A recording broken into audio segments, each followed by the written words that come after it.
A mass shooting at Morgan State University. I'm scared, like I don't even feel safe on campus. What police believe sparked the gunfire as students and staff relive the terrifying moments. This prompting Mayor Brandon Scott to call for immediate action. We need to see national action. We question if his pleas for help are directed at the right people. Plus, new legal gun owners now have fewer places they can carry their weapons. A law enforcement expert breaks down his concerns and how this plays into last night's shooting. You are still facing criminal charges in saving lives. New state test scores once again kept hidden from the public. Fox 45 News Project Baltimore compares redacted data the state doesn't want you to see with unredacted scores we obtain. Growing concerns over public safety in Baltimore. We hear from residents as they take their questions directly to mayoral candidate Sheila Dixon. Live from WBFF in Baltimore, this is Fox 45 News at 10. Morgan State University has canceled or postponed all homecoming activities this weekend, including the football game. The decision comes in the wake of a mass shooting that put the campus on lockdown last night. 5 people were shot, including 4 students. And police say they're now looking for multiple suspects. Police are investigating as students and the community process what happened. I heard the gunshots because I was standing right there and it happened right there too. So I just saw everybody running and heard the shots going off, and then I just had a fight or flight instinct and just ran, just like had a U-turn and ran right into the building. I was actually less than about 20 feet away from it. I saw people crying, I saw people on the floor, I saw people just, having like minor panic attacks and everything. Good evening, I'm Kai Jackson. And I'm Mary Bubala. In addition to homecoming activities, classes have also been canceled for the remainder of the week. Now, this is the 3rd straight year violence has rocked Morgan State during homecoming. As for the investigation, we know police are searching for at least 2 suspects, and multiple weapons were found on the scene. The 5 victims are all between the ages of 18 and 22. 4 of them are Morgan State University students. Police believe an argument between 2 groups led to the shooting. The victims were not the intended target. Mayor Brandon Scott expressed sympathy for the victims and their families after the campus lockdown was lifted. The entire city of Baltimore's heart aches for the Morgan community, for these victims and their families, and for our city as a whole. As another mass shooting leaves Baltimore residents worried for their safety, they are turning to the mayor for answers. He says gun violence is a national problem. He's calling on the federal government for help. We have to stop saying not one more. We need action now. There are things that can be done, particularly at the level of Congress, that could help stop the next shooting on a campus. And we have team coverage of the mass shooting, beginning with Mackenzie Frost. She pressed the mayor on his comments and why he isn't making the same demands at the state and local level. Mayor Brandon Scott says this is a problem Congress needs to address, but we're pressing him on why he thinks this time will be different, especially when congressional leaders have failed to enact some of the same legislation he's asking for now. Meanwhile, here at home, some tough on crime legislation proposals have been introduced year after year without support. The scene at Morgan State University Tuesday night is becoming more frequent in communities across the country. And it's why Baltimore City Mayor Brandon Scott says he's looking to lawmakers in Washington to craft policy. We must address the nationwide proliferation of guns. But we push the mayor on why congressional leaders are the right people for this crisis. Congress, we just saw, can hardly pass a budget. They just ousted their speaker yesterday. It's chaos on Capitol Hill. Why do you believe that these members in Washington, D.C. can address this problem when they're struggling to do the basic functions of government? Because it's their job, Mackenzie. The same way that the residents of Baltimore City want me to make sure that the police department is actually out there arresting these individuals. The mayor says there needs to be more pressure on federal lawmakers to take it seriously when someone picks up a gun and decides to pull the trigger. Mayor Scott calling for significant policy shifts. So what specific legislation are you looking for? There's a bunch. So I can run the whole list down and I'll get Brian to send you more. 1, they should ban ghost guns, period. They should remove the immunity for gun manufacturers, period. They should ban assault rifles and magazines, period. Why can't you and other state leaders push for legislation at the state level to ensure there are tougher penalties for people who shoot and kill other people? I think that when you look at Maryland's laws around guns and gun violence. We have some of the best in the country, Mackenzie. The guns are coming in from other places, other states. That is why this is a national issue. It's a both and, Mackenzie, not an either or. But there have been attempts locally to go after trigger pullers. Year after year, Republicans backing plans calling for tougher penalties, like the Violent Firearms Offender Act or the Repeat Violent Offender Act. Both plans implementing mandatory minimum sentences for people who use guns in their crimes. With a Democratic supermajority in Annapolis, those plans repeatedly failing to gain enough support to pass. Now, more victims forever scarred by bullets flying. According to the Gun Violence Archive, Morgan State University is the 9th mass shooting in Baltimore City this year, and the leader of Baltimore looking to leaders in Washington for answers. And remember, those same crime plans that the Republicans have backed calling for tougher penalties, Mayor Brandon Scott and other leaders from Baltimore City didn't support it. In the newsroom, Mackenzie Frost, Fox 45 News. During his news conference last night, the mayor mentioned shootings are down overall, but violence in Baltimore is grabbing the national spotlight. First, it was the Brooklyn day mass shooting that happened in July. Police admitted they made mistakes in the days before and after the shooting. And last week, city police were criticized for their handling of Jason Billingsley's case. He's the man accused of murdering tech CEO Pablo LePere and committing a rape and arson days earlier. Acting City Police Commissioner new City Police Commissioner Richard Worley said the public wasn't notified of the brutal attack because he didn't want to speak poorly about the victims. Now Worley is walking that back. The comments that I made were victim blaming, and I tell you I misspoke. The last thing I ever want to do is blame a victim. No victim is ever at fault for a crime committed against them, especially this individual. This individual committed a heinous act, and I apologize to the victims everywhere if I offended them, because that's exactly the opposite of what I want to do. Well, the past few weeks alone have seen a number of high-profile crimes. In August, 57-year-old Daryl Benner was shot and killed in Canton while trying to go after thieves who had carjacked his family member. Last month, a 12-year-old was shot while attending a Dunbar High School football game. A 14-year-old was charged in that shooting. Last week, a deadly shooting near Gilmore Elementary School took the life of 15-year-old Rashid Maxwell. And on Thursday, an off-duty Howard County police officer, Ryan Demby, was shot and killed in Federal Hill after an argument at a bar. Fox 45 News spoke with Eurypsy Morgan on Fox 45 News tonight at 5. She says despite the number of shootings and murders being down, residents still don't feel safe. People are not feeling safer. And let's remember that the numbers are down from last year, not from previous years. And in addition, we are seeing historically high numbers of young people, teenagers, who are being shot and killed. And again, Morgan State University is a college campus. You have young people on a campus, and they are the ones who are being targeted more highly, particularly this year. There's such an increase in violence among young people. And no, we've talked to so many residents. We're going through all the 14 councilmanic districts. We're about halfway through, and I can tell you that residents do not feel safe, and they don't feel safe for themselves, and they don't feel safe for the young people in their care. That brings us to our question of the day. Do you trust Mayor Scott to keep your community safe? So far, 99% of those who voted say no. You can head to foxbaltimore.com/vote to weigh in. Fox 45 News spoke with Maryland's only Republican Congressman Andy Harris hours before the shooting at Morgan State University. He addressed the crime crisis in Baltimore City. Harris says state lawmakers and Governor Wes Moore need to do more to make Maryland communities safer. He says lawmakers should listen to police, parents, and prosecutors who are calling for juvenile justice laws to change. People are afraid to go into the city. That's the bottom line. We should never be afraid as a citizen to go anywhere. We are. The fact of the matter is that the polling shows that people want strict enforcement of the law for juvenile crimes, period. The bottom line is it's time to restore the rule of law. That's what we're hearing all over the place. Congressman Harris references a new Gonzales poll showing juvenile crime is a priority for many Marylanders. 59% support stricter laws for juvenile offenders. The poll shows Democrats appear to be split on the laws according to race. 62% of black Democrats say they support stricter juvenile crime laws, while 62% of white Democrats support a more lenient approach. Pollster Patrick Gonzalez says that split could be a warning sign for Democrats and Governor Wes Moore. Did that surprise you?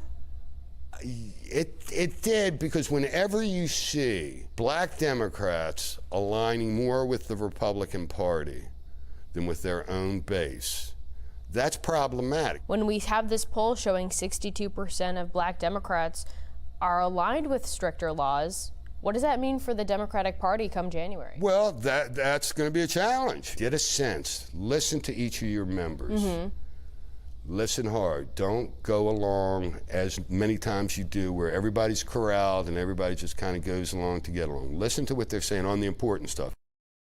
Fox 45 News sent questions about the poll to Governor Moore, including if he agrees with those black Democrats who want to hold juvenile offenders accountable. We also asked if the governor plans on introducing legislation to roll back juvenile justice reforms that make it difficult to prosecute young offenders.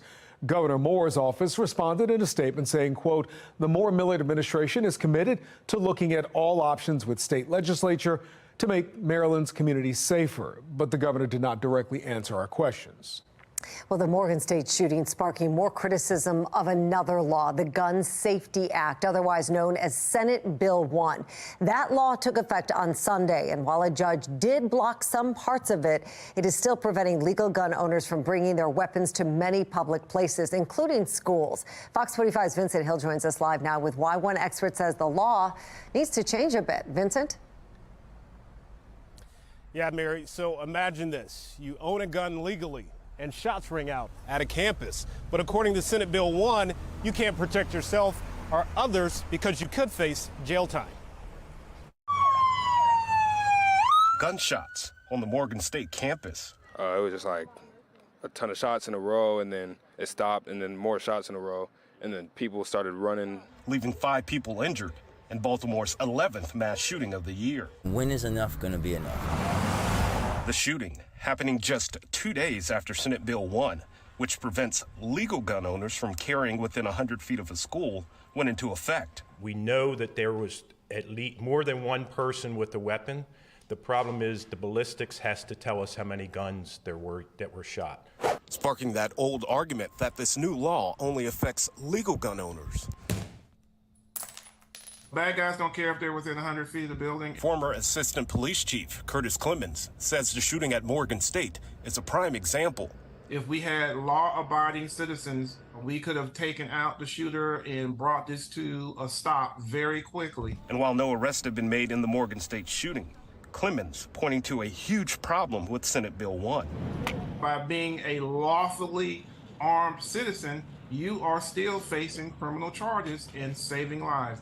And that, I think, is the crux of the problem. A problem he says is one criminals are not concerned with. The typical criminal element that is out there, they don't care about this law. They're going to get a gun off the street, and then they're going to use it on the people in the community who are left vulnerable and unable to protect themselves. Meanwhile, Clemens says Senate Bill 1 needs to go back to the drawing board. I think the Senate needs to go back, take a look at this law, tweak it, and make it better for the lawfully permitted citizen out here who wants to carry a gun lawfully and is trying to do things the right way. And right now, BPD says they're looking for possibly multiple shooters from this shooting here last night. At Morgan State, Vincent Hill, Fox 45 News.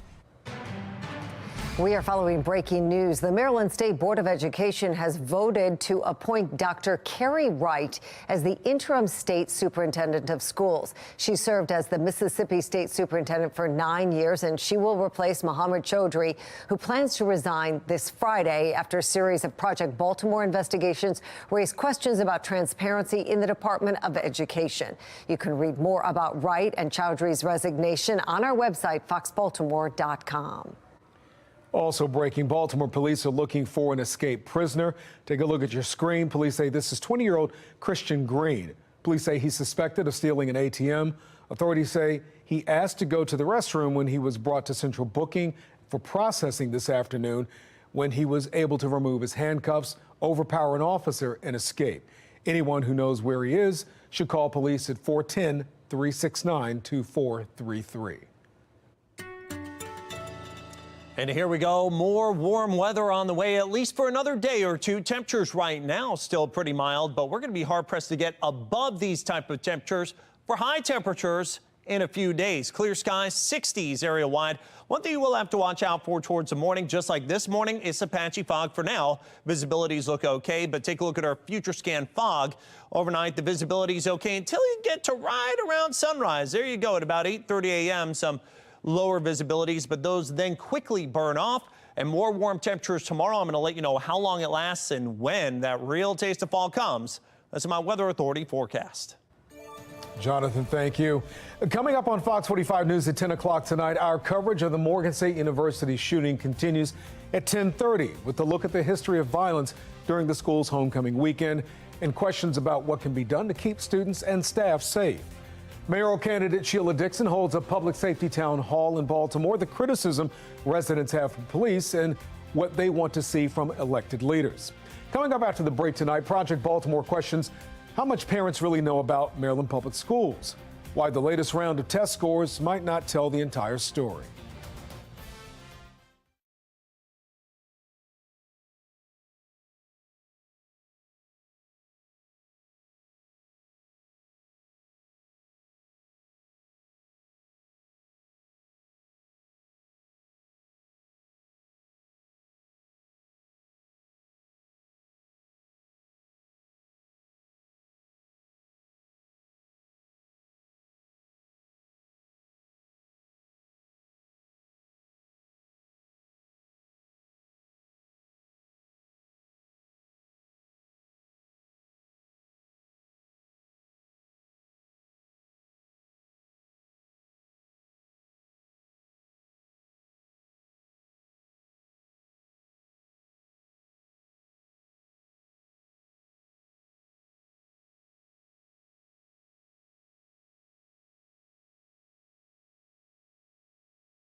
Well, how much do parents really know about Maryland public schools? The latest round of state test scores does not tell the whole story about student outcomes. And as Project Baltimore's Chris Papps reports, some are raising the alarm over what's in the data and what's not. Right now, if you go to the Maryland State Department of Education's website, you can find the 2023 state test scores for every school in Maryland. Just posted last week. This is where parents and taxpayers can go to see how their public schools are doing. But if you take a closer look at this data, if you scroll through it, you'll find there's a lot you can't see. It is being called a scandal and a cover-up. Earlier this year, a Project Baltimore investigation sparked outrage, exposing how the Maryland State Department of Education changed the way it reports student test scores, further redacting much of the data. It's hiding the truth from parents. As a result, parents and taxpayers don't know how many schools are doing. But Project Baltimore does. These are the newest state test scores from spring 2023 for Baltimore City, provided by a source inside city schools. Last month, we reported on 13 high schools in Baltimore City where 0 students among those who took the state test scored proficient in math. That story shed light on a major problem. But the only reason we could do that story is because the source gave us the raw data before it was redacted by the state. In the version we obtained from the source, we can see how many students in those 13 high schools took the state math test and how many scored in each proficiency level. Under levels 3 and 4, it's all zeros, meaning not a single student scored proficient. But this is what the numbers look like on the state's website for those same schools. The results are gone. In levels 1 and 2, they're replaced with asterisks. In levels 3 and 4, all those zeros now say less than or equal to 5%. Looking at this, you would never know the full extent of the problem at these 13 schools. And this is potentially the case for hundreds of Maryland schools. There are at least 200 schools, according to the state data, where the percentage of students proficient in math is less than or equal to 5. 77,000 students took the state test in those roughly 200 schools. There's a chance that none of them are proficient in math. The raw data we have is only for Baltimore City. So parents and taxpayers will never know because the state will not tell you. The state education department is instituting a cover-up of what's going on in public schools. Is that outrage? For more than 10 years, MSDE redacted test scores one way. But earlier this year, the state enacted what is called enhanced de-identification, which expanded the redactions by replacing much of the test score data with asterisks, the state says, to protect student privacy. I think it's absolutely absurd to use children and privacy. Parents and taxpayers like Desmond Stinney, a Baltimore City father of 3, aren't buying that argument. Stinney believes if the test scores were better, the state wouldn't be hiding them. I would imagine if it were reversed and 89% of folks were exceeding the expectations, we would probably have a lot more transparency and insight as to what's really happening. Mr. Chaudhary. In April, when Project Baltimore tried to speak with State Superintendent Mohammed Chaudhary about enhanced de-identification, removing test scores from the website, he locked himself behind a door.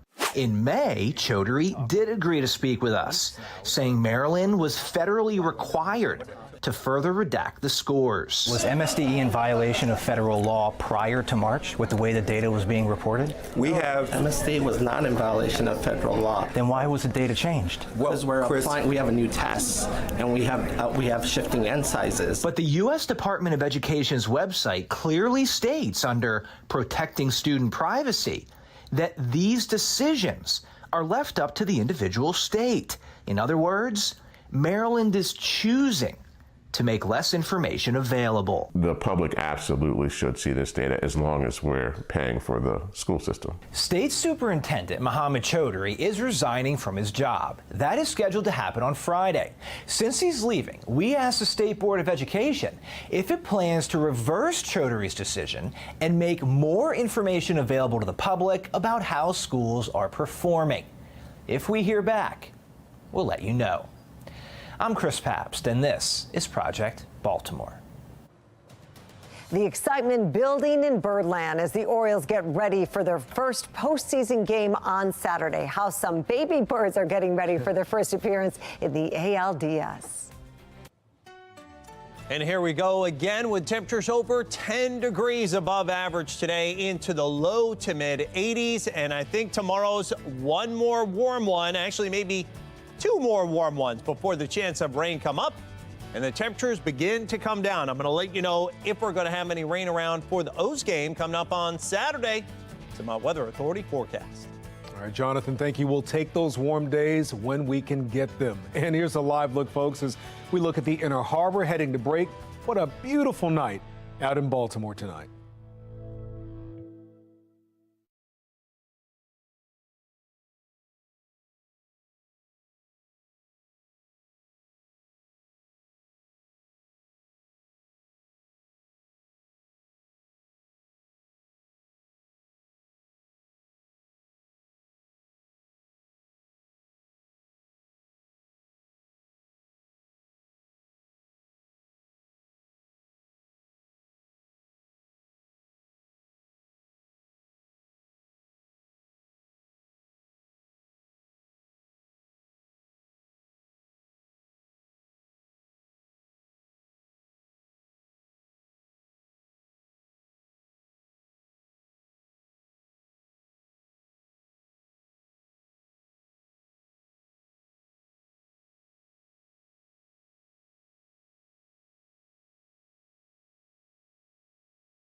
The road through postseason baseball on Fox 45 is sponsored by Johns Hopkins Children's Center.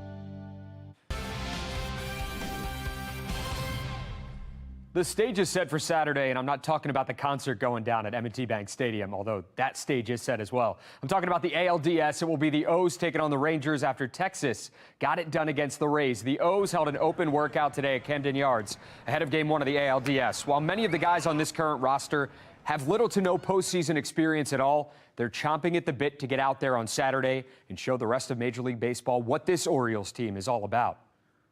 You know, it's cool for these guys. I mean, a lot of these guys have never been in the postseason before, so for them to have this feeling, you know, they're excited about this weekend. Fox 45 is your home for the 2023 World Series. The action starts Friday, October 27th. You can watch every game right here on Fox 45. Game 1 of the ALDS between the O's and Rangers, that gets underway this Saturday at 1 p.m. While the O's have not yet announced their starting pitcher, one would assume that Kyle Bradish will likely be the guy who gets the ball. Mary. All right, Rocco, thank you. And we want to see how you're getting ready for Orioles playoff baseball. Share pictures and videos of you in your favorite Orioles gear. You can make submissions at foxbaltimore.com/chime-in or on the WBFF app. You can also scan the QR code right there on your screen. And you can listen to Rocco and Ryan Ripken talk all things O's on the Rip and Rock podcast. New episodes drop every Monday. You can stream them anywhere you get your podcasts. Nobody feels safe in the city. You've got to get out of the car and you've got to build those relationships. West Baltimore residents sound off about public safety during Sheila Dixon's public safety town hall, the change they want to see from elected leaders. And violence hits Morgan State University during homecoming week for the third straight year. Why one expert says the university should look for some outside help to keep campus safe.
We are following three big stories at 10:30. The man who says he felt oppressed while leading the Department of Public Works is now back with DPW. Why former Director Jason Mitchell is back on staff. The mayoral campaign trail winds through West Baltimore tonight as Sheila Dixon holds a public safety town hall. The top concerns residents brought up. Morgan State University still reeling tonight as all homecoming events are canceled in the wake of last night's active shooter situation. I heard the gunshots because I was standing right there and it happened right there too. So I just saw everybody running and heard the shots going off, and then I just had a fight or flight instinct and just ran, just like had a U-turn and ran right into the building. It just didn't feel real. It's stuff you see in movies and stuff. So it was unreal. Well, police believe an argument between two groups led to the shooting, and they're looking for multiple suspects. There were 5 victims believed to be unintended targets. And 4 of those victims are students at the university. None had life-threatening injuries. Classes and activities have been canceled for the rest of the week, including the homecoming football game that has been postponed. Well, last night's shooting marks the 3rd year in a row Morgan State has had a violent incident during homecoming celebrations. Fox 45's Alexa Ashwell shares one law enforcement expert's recommendation to help the university avoid future tragedy.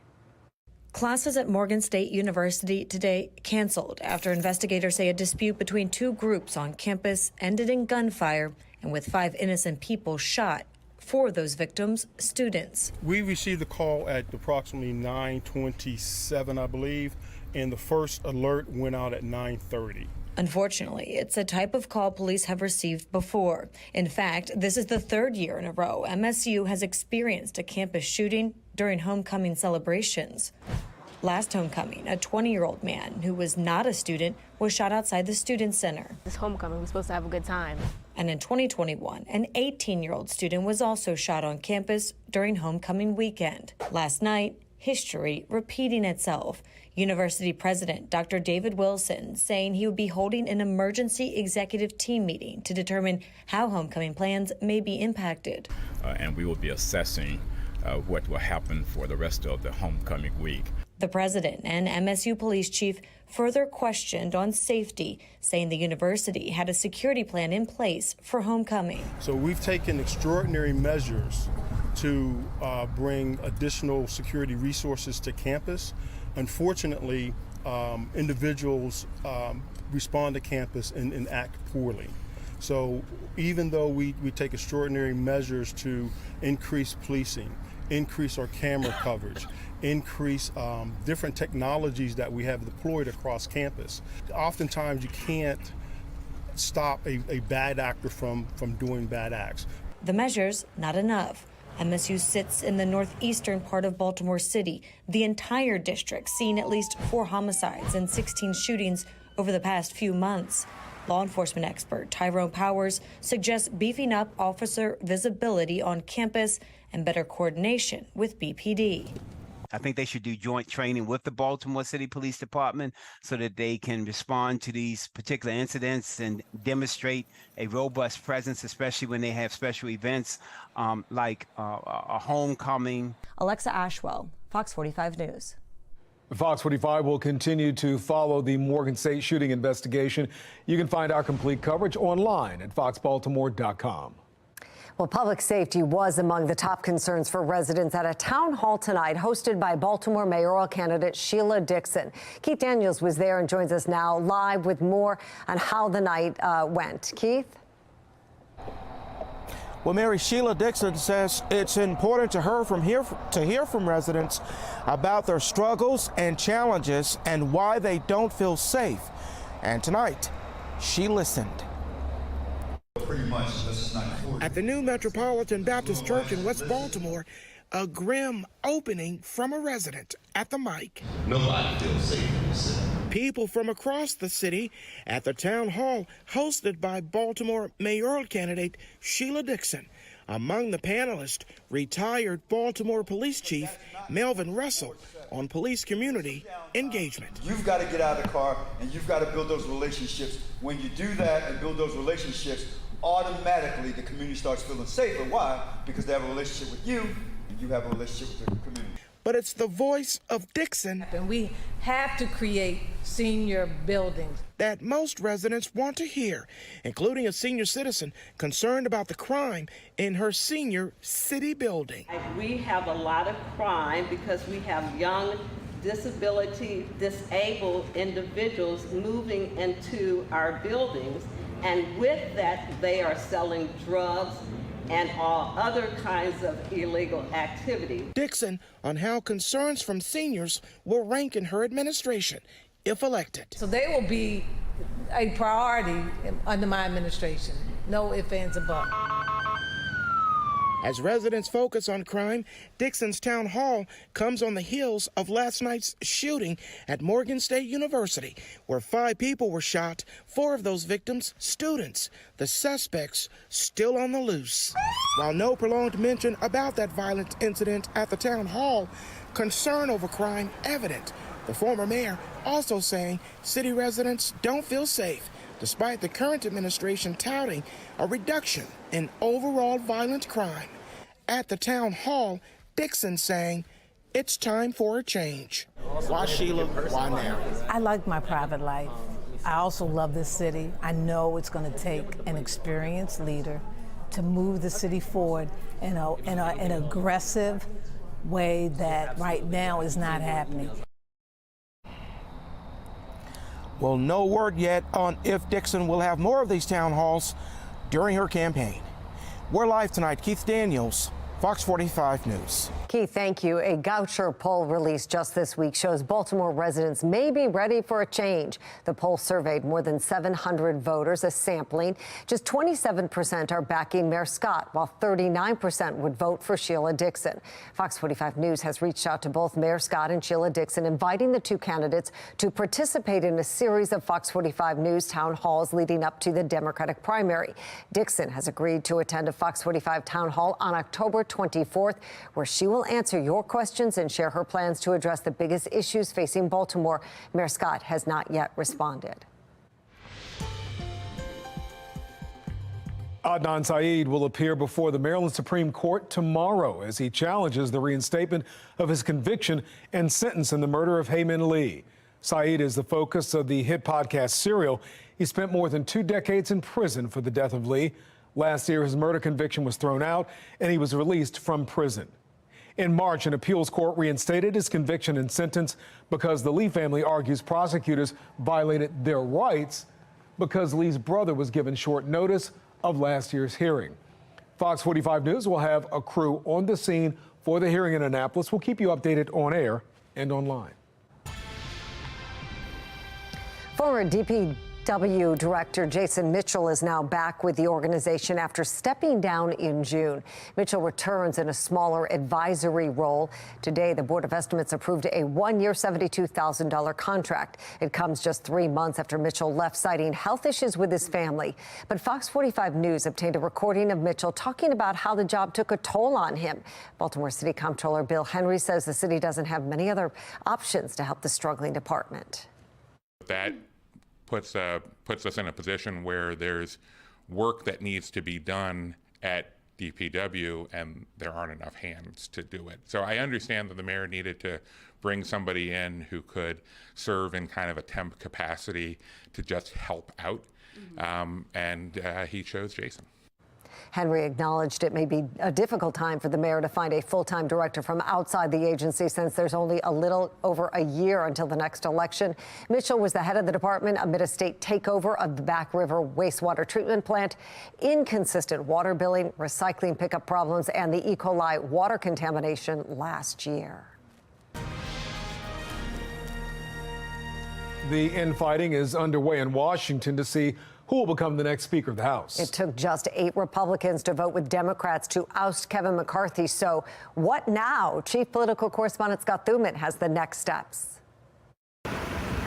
Don't let the peaceful look of the Capitol's exterior fool you. Inside, the rampant uncertainty and infighting portends of more turbulence as Republicans look for a new House Speaker after the historic ousting of Kevin McCarthy. Kevin McCarthy was a feature of the swamp, and really we just needed to rip off the Band-Aid. We needed a new fresh start with a commitment to fiscal discipline. Matt Gaetz may have orchestrated the move, but can't guarantee improvements to fix the laundry list of complaints by his hardline faction of 8